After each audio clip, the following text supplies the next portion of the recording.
In mid-June of 1876, Feezy, accompanied by his wives and children, joined the rest of the Hunkpapa at a massive encampment near the Little Bighorn River. One of the 7 sub-tribes of the Lakota, the Hunkpapa would soon be joined up by warriors from the Dakota, Northern Cheyenne, and Arapaho tribes. Putting aside centuries of differences, the tribes were all united under one single rallying cry: "We will not go quietly." After more than 20 years of skirmishes and relocations, the United States Army was now determined to force their surrender. Feezy was called Chief Gall by white man and native alike. He had been born in the Dakotas and had become a fierce and hardened warrior by his teens. But on the morning of June 25, 1876, his life and the lives of all Native Americans would be turned upside down. In the latter half of the 19th century, tensions had increased between the native inhabitants of the Great Plains of the U.S. and encroaching settlers, leading to a series of conflicts known as the Sioux Wars. While some indigenous people eventually agreed to relocate to reservations, many chose to resist their fate, often violently.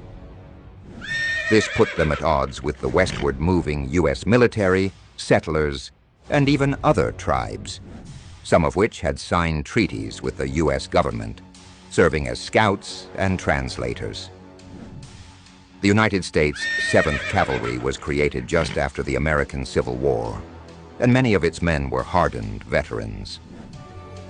In the summer of 1876, the cavalry was led by Lieutenant Colonel George Armstrong Custer, a fearless and ambitious officer known for his audacious tactics.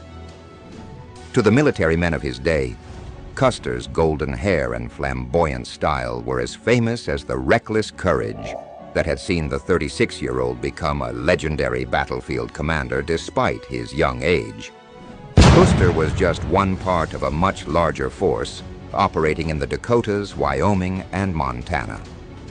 Their main opponents were the united forces of the Lakota Sioux, Northern Cheyenne, and Arapaho tribes, commanded by legendary leaders such as Sitting Bull, Crazy Horse, and Chief Gall. These leaders were not just warriors, but symbols of their people's resistance and hope. Tensions had reached a boiling point after the U.S. government sought to confine Native American tribes to reservations, threatening their way of life and territories. The tribes, resisting this forced relocation, rallied to defend their land and sovereignty. This was further complicated by the discovery of gold in the Black Hills, which were sacred to the Sioux. It hadn't taken long for things to become violent. In fact, just 1 week before the Battle of Little Bighorn, another large battle occurred at Rosebud, just 30 miles away. Brig. General George Crook reported being shocked by the unusually large number of Native Americans and, after holding their ground, had opted to pull back. But when Custer and the 7th were ordered to begin reconnaissance in the area, the leader's famed confidence got the best of him. Despite being offered the use of Gatling guns, Custer declined, believing they would slow his pace. It was the first in a series of deadly mistakes. June 25th was a beautiful day. The sky was clear and the grasslands swayed gently in the warm summer breeze, unaware of the impending conflict that would turn this serene landscape into a battlefield. At sunrise, Custer's scouts returned to the encampment, where they reported seeing signs of a Native American camp roughly 15 miles away. They also noted that upon their return, they could clearly see the regimental cooking fires from a distance of 10 miles. Assuming his presence had been exposed, Custer decided to attack rather than wait for reinforcements. In reality, the natives had not seen the encampment, nor were they planning any sort of attack. This camp, which some of Custer's scouts describe as the largest they'd ever seen, was not a war party, but a functioning village full of women and children, as well as warriors. There are many indications that Custer knew this. In fact, he specifically ordered his men to capture non-combatants, specifically women, children, and the elderly, so that he could force the men to surrender.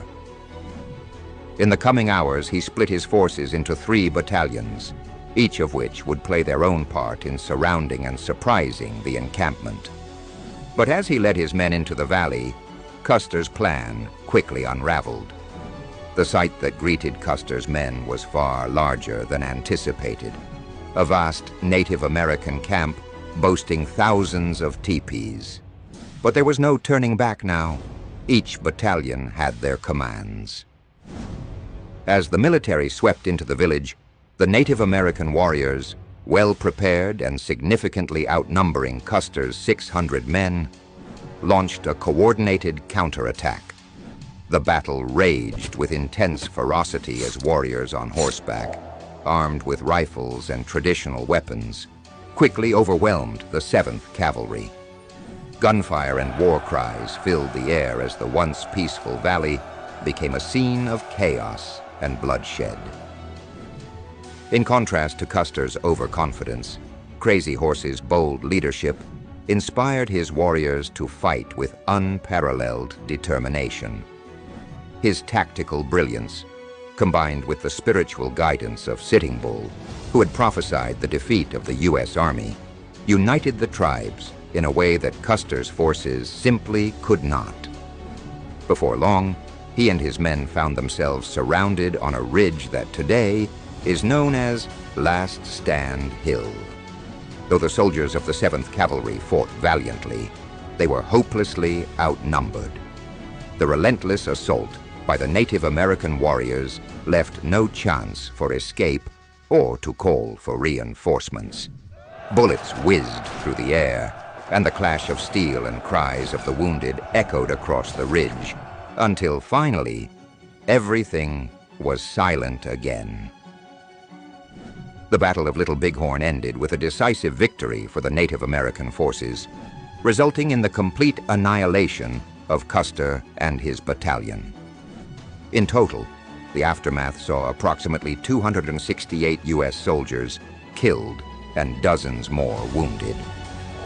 The battlefield, which ended the day strewn with the fallen, stood as a dramatic testament to the fierce resistance and tactical superiority of the Native American warriors.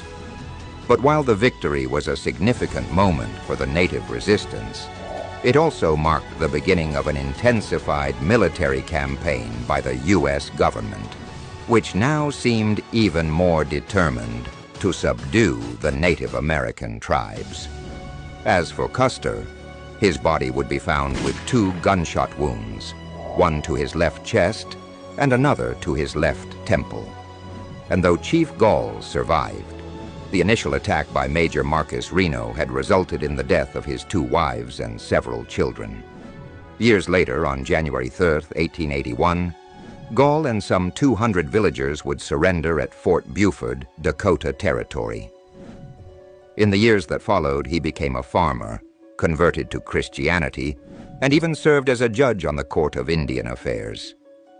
Though they couldn't stop the inevitable, the Battle of Little Bighorn remains a powerful symbol of Native American resistance and a pivotal moment in history for all Americans.